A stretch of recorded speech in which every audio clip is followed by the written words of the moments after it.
Leonai. Žiūrėk. Lemonai šypsena.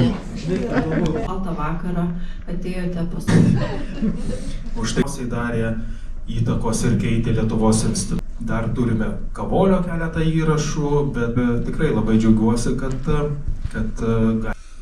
pasakyti, iš tikrųjų, mes turime metraštininkas Amerikos lietuvių gyvenimo.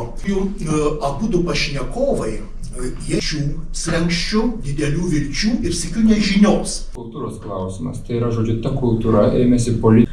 Ir jinai iš esmės formavosi jau nebe kaip paprasta, toks kultūros būdas, žodžiu, elitinis kartais. Tai jau žinoma yra tik tai intelektuose, kur natūrali komunikacija, šita arba pagremžta komunikacijos būdą, autentiška, ne taip plačiai vartot, suverenų tautos viršenybė, tam tikras aukščiausias. Antra tiesiog žaižaruojanti vieno žmogaus spektaklis. Ir čia veikia kaip provokatorius, jis daug kur provokuoja ir sąmoningai provokuoja, žiūri kaip vaidžiai. Tiesiai mes transliuojam, ar ne?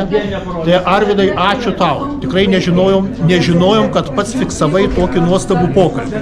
Aš tą pokalbį seniai skaitęs ir citavęs ir studentam davęs, bet nežinojau, kad jis įrašytas. Tik pernai sužinojau, kad jis įrašytas ir tai iš tikrųjų puiku. Puiku, ką esi padaręs. Ir reikia tave prisikviesti Didžiąją Santarą. Alantojimą vis derinam, gal pavyks šiais metais. Šitą turėtumėm ir Alantoj pasižiūrėti, man atrodo, šitą filmą. Nes kad ir ką sakytum, ten įdėtum kurį YouTube ar kur nors, nieko iš to nebus.